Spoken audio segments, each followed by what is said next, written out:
우리가 사방으로 우겨쌈을 당하여도 쌓이지 아니하며 답답한 일을 당하여도 낙심하지 아니하며 박해를 받아도 버림받지 아니하며 거꾸로 뜨림을 당하여도 망하지 아니하고 우리가 항상 예수의 죽음을 몸에 짊어짐은 예수의 생명이 또한 우리 몸에 나타나게 하려 함이라. 오늘도 하나님의 심히 큰 능력으로 이 백성들과 함께 하심을 감사를 드립니다. 어떤 상황에서도 주를 예배하며 주를 의지하게 하시고 주와 함께 동행할 수 있는 복을 허락하시오니 우리의 찬송을 기뻐 흠양하시고 기도 가운데 하나님의 뜻을 밝히 알게 하시며 하나님이 기대하시고 기뻐하시는 그 사명의 길을 오늘도 힘차게 가게 하여 주옵소서. 이 새벽을 깨우게 하신 주님을 찬양하며 예수님 이름으로 기도하옵나이다. 아멘. 기도해 주신 덕분에 은혜 가운데 잘 다녀왔습니다. 우리 86세 된 권사님도 방재수 권사님도 아주 건강하게 잘 다녀오셨습니다. 허리가 아프셨는데 복대를 차고 다니셨잖아요. 푸르실 정도로 그 장거리 여행에도 하나님께서 은혜를 주셔서 잘 마쳤습니다. 그 사이에 우리 한국에서 우리 교회 좀 다니시던 한종훈 집사님 소천을 하셨어요. 그래서 우리 시간으로는 지금이고요. 한국 시간으로 방금 전에 이제 장례를 잘 마친 것 같습니다. 현승자매 따님 기억하시는 분 계실 텐데 사위 이제 승우 형제하고 둘이서 아주 애를 많이 썼습니다. 교회에서는 이제 조화를 보내고 함께 장례에 동참을 했는데요. 우리 하나님께서 그 영혼을 끝까지 살피셔서 얼마나 감사한지 모르겠습니다. 저도 중간중간 기도도 하고 했고 우리 마지막 임종 때는 김옥자 전사님이 임종 기도를 하고 잘 보내드렸습니다. 우리 유구족들에게는 은혜가 있고 하나님께서 저를 소청 가운데 함께 하셨사오니 우리 하나님께는 영광이 되도록 우리 장례 일절을 하나님께서 기쁘게 주장하셨음을 감사하는 기도로 또 유족을 위로하는 하나님의 소망이 함께하는 그런 중보로 이 아침에 우리 함께 기도 올리겠습니다. 아버지 하나님, 인생이 참으로 한낱 안개와 같은 인생입니다. 우리 하나님 끝까지 이 백성들을 붙드시고 은혜 가운데 인도하심을 진실로 감사를 드립니다. 우리 한종원 성도님, 하나님의 은혜 가운데 저를 지키시고 인도하여 주셔서 마지막 순례길을 잘 마치고 하나님 품에 안기게 하심을 감사를 드립니다. 우리 연승자매 승우 형제 가운데 하나님의 위로가 함께하여 주시고 아버지 하나님, 무엇보다도 저의 인생을 통해서 저의 마지막 신앙생활을 통해서 영광을 받으신 하나님께서 문영혼들이 하늘나라를 향하여 변함없는 믿음의 소망을 가지고 끝까지 믿음 생활을 잘할 수 있도록 하나님 인도하여 주시기를 간절히 원합니다. 온 가족들에게 위로를 함께하여 주시고 우리 온 교회 위에는 우리 온 성도들이 하나님 안에서 더욱 견고한 믿음을 가지고 끝까지 하나님을 경외하고 우리 주 예수 그리스도의 그 보혈의 공로 그 대속의 은혜를 날마다 찬양하며 믿음의 길을 힘차게 갈 수 있도록 주여 주장하여 주시기를 간절히 원합니다. 신실하신 하나님께 영광과 존귀와 찬송을 올리며 예수님 이름으로 감사하며 기도하옵나이다. 아멘. 오늘은 예레미야 44장 20절입니다. 예레미야 44장 20절부터 마지막 절까지 우리 합독하시겠습니다. 20절부터입니다. 예레미야가 남녀 모든 무리 곧 이 말로 대답하는 모든 백성에게 일러 이르되 너희가 너희 선조와 너희 왕들과 고관들과 유다 땅 백성이 유다 성읍들과 예루살렘 거리에서 분향한 일을 여호와께서 기억하셨고 그의 마음에 떠오른 것이 아닌가. 여호와께서 너희 악행과 가증한 행위를 더 참을 수 없으셨으므로 너희 땅이 오늘과 같이 황폐하며 놀램과 저주거리가 되어 주민이 없게 되었나니 너희가 분향하여 여호와께 범죄하였으며 여호와의 목소리를 순종치 아니하고 여호와의 율법과 법 여러 증거대로 행하지 아니하였으므로 이 재난이 오늘과 같이 너희에게 일어났느니라. 예레미야가 다시 모든 백성과 모든 여인에게 말하되 애굽 땅에 사는 모든 유다 사람이여 여호와의 말씀을 들으라. 만군의 여호와 이스라엘의 하나님께서 이와 같이 말씀하시되 너희와 너희 아내들이 입으로 말하고 손으로 이루려 하려 이르기를 우리가 서원한 대로 반드시 이행하여 하늘의 여호와에게 분향하고 전제를 드리려 하였은즉 너희 서원을 성취하며 너희 서원을 이행하라 하시느니라. 그러므로 애굽 땅에서 사는 모든 유다 사람이여 여호와의 말씀을 들으라. 여호와께서 말씀하시되 보라 내가 나의 큰 이름으로 맹세하였은즉 애굽 온 땅에 사는 유다 사람들의 입에서 다시는 내 이름을 부르며 주 여호와의 살아계심을 두고 맹세하노라 하는 자가 없으리라. 보라 내가 깨어 있어 그들에게 재난을 내리고 복을 내리지 아니하리니 애굽 땅에 있는 모든 칼과 기근에 망하여 멸절되리라. 그런즉 칼을 피한 소수의 사람이 애굽 땅에서 나와 유다 땅으로 돌아오리니 애굽 땅에 들어가서 거기에 머물러 사는 유다의 모든 남은 자가 내 말과 그들의 말 가운데서 누구의 말이 진리인지 알리라. 여호와의 말씀이니라. 내가 이곳에서 너희를 벌할 이것이라. 내가 너희에게 재난을 내리리라 한 말이 반드시 이루어질 것을 그것을 알게 하리라. 보라 내가 유다의 시드기야 왕을 그의 원수 곧 그의 생명을 찾는 바벨론의 느부갓네살 왕의 손에 넘긴 것 같이 애굽의 바로 호브라 왕을 그의 원수 곧 그의 생명을 찾는 자들의 손에 넘겨주리라. 여호와께서 이같이 말씀하셨느니라. 예, 멕시코가 의외로 굉장히 위생관념이 철저하더군요. 깜짝 놀랐습니다. 물론 이제 우리가 집회를 하러 간 것이 아니기 때문에 사람들을 소수의 사람을 만났지만은 가는 곳곳 아주 시골에 지나가는 경유하는 작은 식당에도 주유소에도 그렇게 마스크를 철저히 하고 위생 개념을 잘 가진 그런 모습을 보았습니다. 저도 유심히 물론 안전 가운데 잘 다녀왔다고 생각은 하지만 잘 체크를 해서 이 격리 기간이 필요한지 좀 신경을 쓸 생각입니다. 한마디로 지역을 이렇게 쭉 가는데요. 약 700마일 넘게 가는 거리만 그렇습니다. 왕복 한 1,400 이상을 좀 다녔는데 보니까 완전히 광야죠. 황야. 이제 곳곳에 이렇게 선인장이 좀 많은 그런 모습을 보았습니다. 도로가에는 어쩌다 한 번씩 스쳐 지나가는 이 조그만 마리아 상이라고 그럴까요? 십자가를 세우고 움막 같은 작은 집을 세워서 그들의 우상 개념의 신을 섬기는 거죠. 그런 모습을 보면서 참 안타까웠습니다. 나름대로 신앙생활 하는데 정말 이 척박한 환경 속에 살아가는 그분들을 이렇게 보면서 좀 도움이 되었으면 좋겠다 이런 그런 간절함이 있었는데요. 혹시 여러분 중에도 그런 생각을 갖고 계신 분이 계실지 모르겠습니다. 내가 이처럼 신앙생활을 하고 나름대로 예수를 잘 믿었는데 오히려 예수 믿고 나서 좀 불편한 게 많았다. 어려움이 왜 이렇게 끊어지지 않을까? 이런 생각하는 분 안 계십니까? 사실 우리 하나님이 성도들에게 바라는 것이 있습니다. 뭐죠? 물질의 주권자이신 하나님을 따르라. 하나님만 경외하길 바라시는 거죠. 오늘 본문의 배경이 되고 있는 애굽 땅, 이 애굽 땅에 머무는 유다 백성들, 그들이 하나님의 말씀을 배척하는 모습이 오늘 본문에 나왔지 않습니까? 한마디로 하나님의 백성된 정체성을 잃어버린 거죠. 왜? 물질적 풍요를 추구하니까. 물론 성도들의 가정이 물질이 필요합니다. 물질의 풍요를 추구하는 삶이 나쁘다 이건 아니에요. 그런데 하나님이 원하시는 게 뭐냐 이거예요. 우리 하나님이 원하시는 게 뭡니까? 그 모든 것들을 주관하시는 하나님, 무엇보다도 미래의 영광, 미래의 소망을 바라보고 이 백성들이 살길 원하는 그 하나님 아버지의 마음 아니겠습니까? 우리가 이제 44장을 쭉 보면서 예레미야를 통해서 애굽으로 떠난 유다 사람들에게 하나님이 말씀하시는 장면을 보았습니다.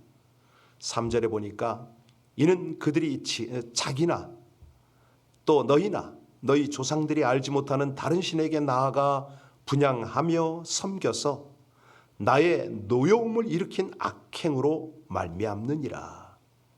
한마디로 너희가 왜 재난 당하느냐? 악행이다. 그 악행이 뭐냐? 왜 이방신을 섬기느냐 이거죠. 우상을 왜 섬기느냐? 아무 능력 없는 그 선을 섬겨서 너희가 어찌하랬느냐? 왜 애굽 땅에서조차 우상을 섬기느냐? 이 내용이 3절, 8절 내용 아닙니까? 8절에 직접적으로 말씀하십니다. 어찌하여 너희가 너희 손에 너희 손으로 만든 것을 가지고 나의 노여움을 일으키느냐? 너희가 가서 머물러 사는 애굽 땅에서 다른 신에게 분향함을 끊어버리지 못하느냐? 결국은 너희가 세계 여러 나라 가운데서 저주와 수치거리가 되리라. 하나님의 안타까움이죠. 그랬더니 백성들이 뭐라고 그럽니까? 어제 보셨는데 17절 말의 말씀에 뭐라고 그랬습니까? 성경 가지신 분 17절 같이 한번 읽겠습니다. 우리 입에서 낸 모든 말을 반드시 실행하여 우리가 본래 하던 것 곧 우리와 우리 선조와 우리 왕들과 우리 고관들이 유다 성읍에서 예루살렘 거리에서 하던 대로 하늘의 여왕에게 분향하고 그 앞에 전제를 드리리라. 그때에 우리가 먹을 것이 풍부하며 복을 받고 재난을 당하지 아니하였더니. 백성들이 그런 대답을 하네요.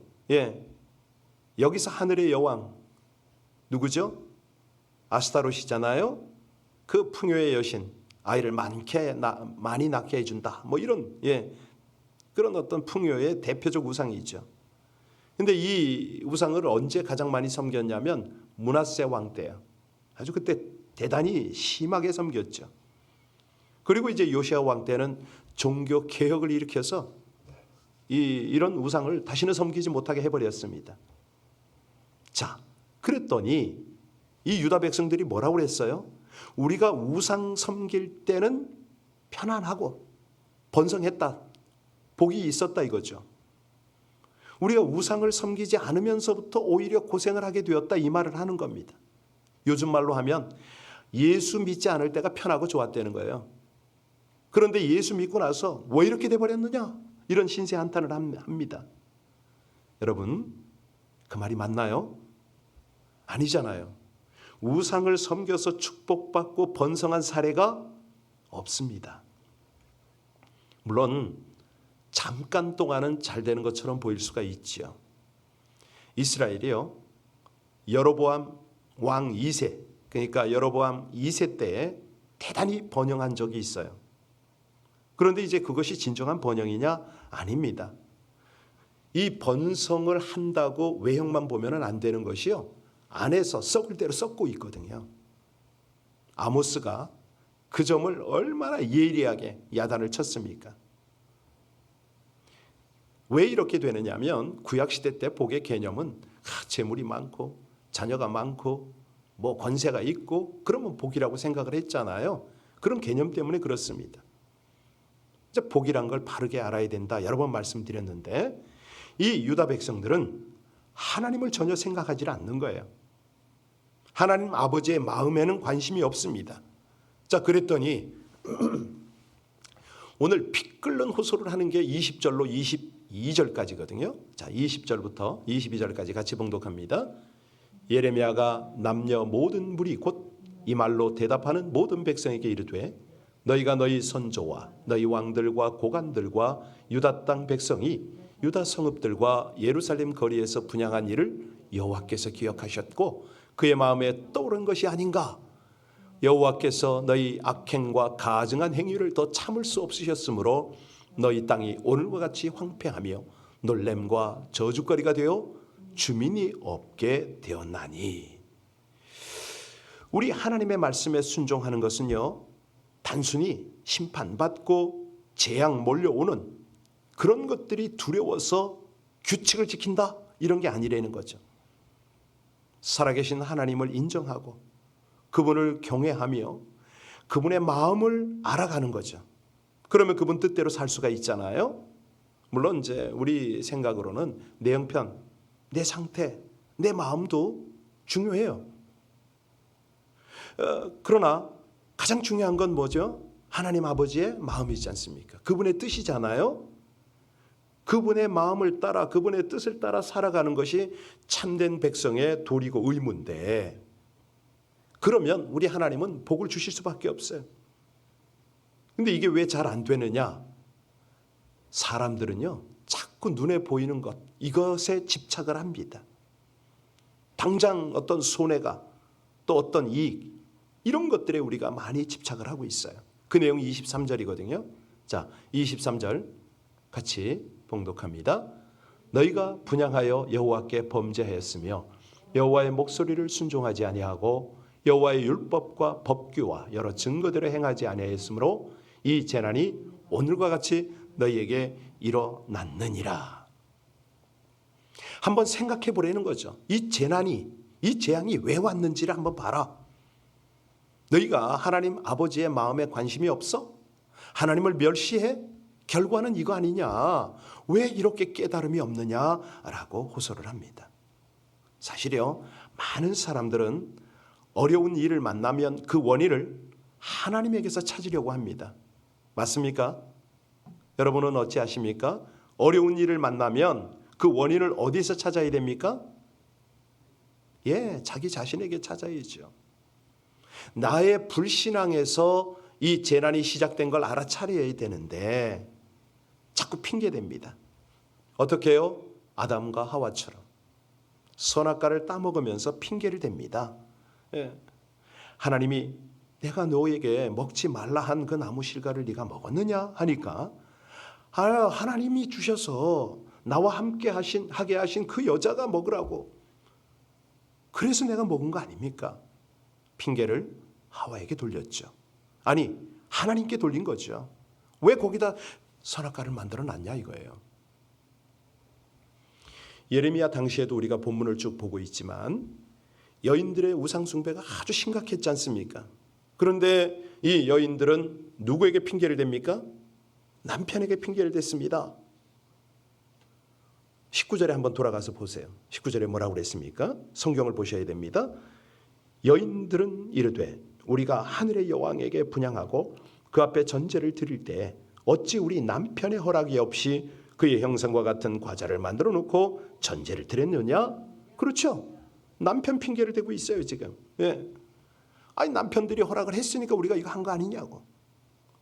이게 뭐냐면 재난이 밀려올 때 이 어려움의 원인을 자기의 불신앙에서 찾아야 되는데 그래야 회개가 되잖아요. 그래야 회복이 되잖아요. 그래야 재앙이 물러가고 하나님이 복을 주시잖아요. 이게 안 되는 거예요. 이번에 방문의 그 어떤 그 목적 중에 하나죠. 20년 전에 우리 방재숙 권사님이 거기를 갔다 오셨는데 다시 갔어요. 주소도 몰라요. 이름도 몰라요. 그 사람을 만나러 간 거예요. 딱 하나, 아들이 세웠던 십자가가 어떤 근거가 됐어요. 탐문을 했는데 도저히 못 찾아요. 이분의 기억을 더듬었는데 도저히 못 찾아요. 그런데 기적적으로 찾았습니다. 이제 기도하고 아이디어를 주시더라고요. 하나님께서. 배를 타고 해안가를 쫙 돌면은 그 십자가가 보이지 않겠나. 배를 빌려서 탔어요. 찾았을까요? 못 찾았어요. 그 지역에 있는 십자가 있는 데는 다 찾아가 봤죠. 아니에요. 그런데 기가 막힌 거는 그 새벽에 하나님께서 은혜를 주시는데 사람을 통해서 만나게 하신다는 감동이 있는 거예요. 배를 빌리러 나간 그 선착장에 그 항구를 배를 관리하는 관료가 한 사람이 있었어요. 이 사람에게 물었죠. 20년 전에 한국인이 이 지역에 와서 한 어부에게 모터를 사줬는데 혹시 그런 말을 들었느냐? 이 사람 나이가 40대 중반이에요. 50대가 안 된 거예요. 그때 청년인데 과연 기억을 할까? 들었을까? 굉장히 의문이 됐죠. 그런데 기가 막힌 거는 우리가 다 한 바퀴를 다 돌고 왔는데 그때 이 사람이 떠올린 거예요. 이걸 20년 전에 그 얘기를 살짝 들었는데 그 사람이 저기 어디 총구석에 완전히 집도 없어 전기도 물도 없는 곳에 사는 것 같다. 거기를 찾아갔어요. 근데 어떻게 됐을까요? 아니 기가 막힌 건 운막이에요. 운막. 20년이 지나도 여전히 그렇게 가난하게 살아요. 전기 물론 없어요.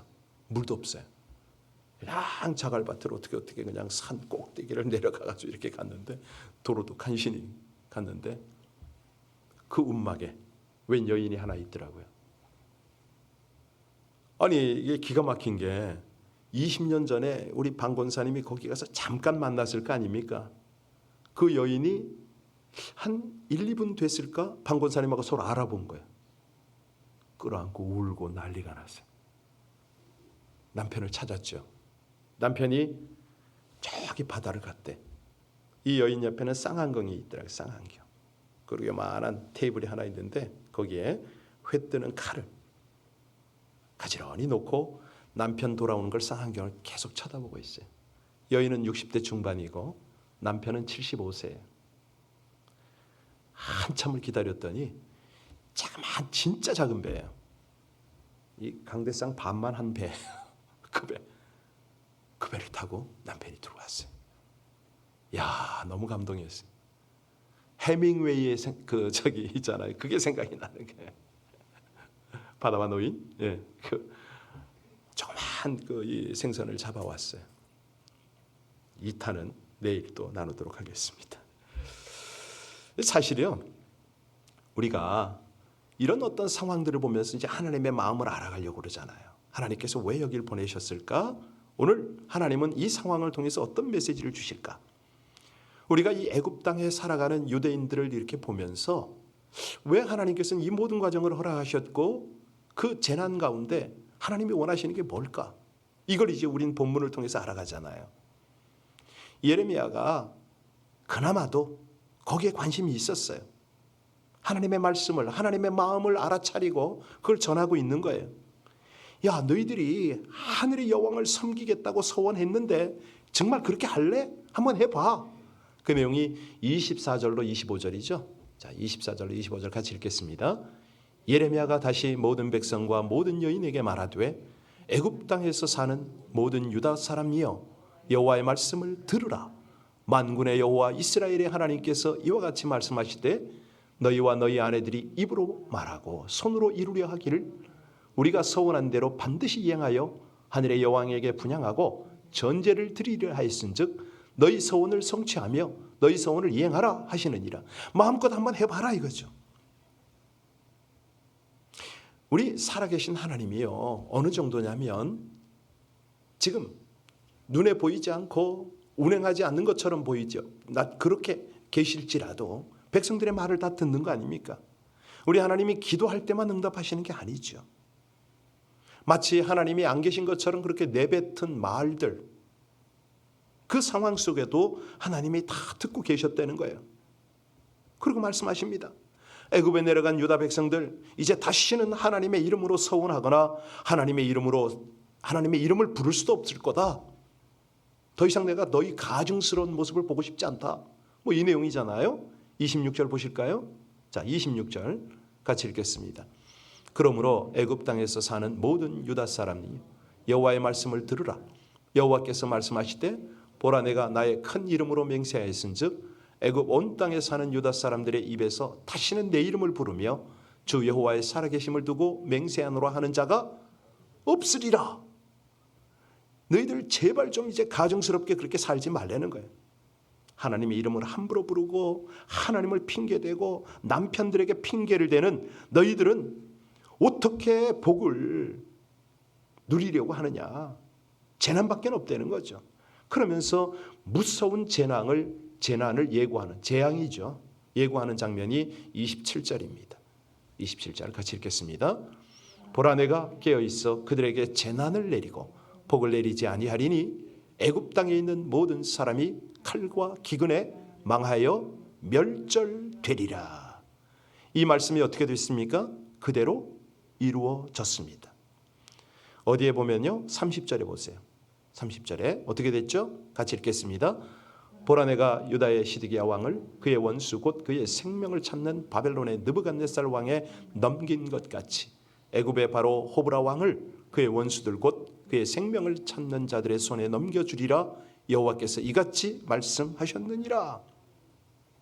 기원전 589년에 그때부터 이 570년까지 19년간 애굽을 통치했던 그 왕이 이 바벨론의 느부갓네살의 공격을 받아가지고 하나님이 말씀하신 그대로 다 망해버린 거죠. 왜? 우리 하나님은요 확실하십니다. 하나님 대신 의지하는 것들은 결코 영원하지 않다는 걸 분명히 보이세요. 이 아수르, 바벨론, 로마 제국의 흥망을 통해서 아니 인류 역사의 모든 전쟁과 모든 점령사를 통해서 우리 하나님이 이걸 확실하게 보이시잖아요. 이거는 개인에게도 그대로 적용이 됩니다. 나에게 어떤 문제가 있으면 내가 이곳 떠나서 다른 데 가면 낫겠지. 절대 그런 거 없습니다. 하나님께서는요, 우리 개인의 문제를 영적인 문제와 연결되어 있는 걸 알게 하시고요, 그 문제를 깨닫고 회개하기를 원하시는 거죠. 죄인에게 쏟아지는 하나님의 진노는 정말 엄중하고 무서운 겁니다. 왜? 하나님은 의로우시니까. 그러는 하나님의 의로운 판단 앞에서 우리는 정죄받은 그런 어떤 죄인일 수밖에 없습니다. 그런데 놀랍게도 그 자비하신 은혜로 하나님께서는 아들 예수에게 그 모든 진노를 쏟으시고 우리에게 구원을 허락하셨잖아요. 그래서 우리가 예수를 믿고 그분을 영접하고 그분과 함께 하나님의 대속의 은혜를 누리도록 그렇게 되어 있습니다. 오늘 본문의 핵심이 뭐죠? 왜 복되신 재난입니까? 계속 우상을 섬긴다면 아니라는 거죠. 가면 갈수록 이제는 기회가 없다는 겁니다. 어려움이 있을 때는 어떡하라? 재난이 몰려올 때는 여지없이 자신을 살피라는 거죠. 자신의 믿음의 부족에서 원인을 찾고 회개하고 그리고 하나님께 돌아오면 하나님께서는 기뻐 받아주신다는 겁니다. 하나님이 택하신 이유가 뭡니까? 재난을 주시려고요? 아닙니다. 자기 백성을 사랑하시고 복 주기를 기뻐하시는 것이 하나님의 마음 아닙니까? 그렇다면 그 복은 뭐가 전제입니까? 순종이잖아요. 하나님을 경외하고 순종하는 것이 전제가 되어야 됩니다. 하나님은요, 자기 백성을 위하시지만 그들이 거역하고 죄를 범하면 대적이 되세요. 친히 그들을 치십니다. 그들이 반역하여 주의 성령을 근심하게 하였으므로 그가 돌이켜 그들의 대적이 되사 친히 그들을 치셨더라. 이사야서에 나오는 말씀입니다. 순종하는 자에게는 복이고 대적하는 자에게는 재난이다. 결론입니다. 기도하시겠습니다. 택하신 백성을 사랑하심으로 복 주기를 기뻐하시는 하나님을 찬양합니다. 말씀에 순종하는 자에게는 복을 내리시지만 거역하고 대적하는 자에게는 재난을 내리시는 하나님의 공의를 감사하며 인생이 연약하고 한계가 있음을 고백합니다. 악행과 가증한 행위를 그치게 하시려는 사랑의 채찍을 대할 때마다 자신을 점검하여 회개하고 재난을 복으로 바꿔주시는 하나님의 말씀을 청종하며 따르게 하여 주옵소서. 자비하신 하나님과 약속하신 말씀을 붙잡고 더욱 친밀하게 연합하여 생명의 길을 걷기 원하며 예수님 이름으로 기도하옵나이다. 아멘. 오늘 금요고 이제 주말입니다. 우리 하나님께서 주시는 은혜가 온 성도님들에게 흘러가도록 우리 모든 예배마다 힘써 하나님을 경외하고 하나님의 음성을 들으며 그 길을 따르게 해달라고 우리 합심으로 기도할 것입니다. 하나님은 복 주시기를 그렇게 기뻐하십니다. 원하십니다. 재난을 통해서도 복의 자리로 돌아오기를 그렇게 기대하십니다.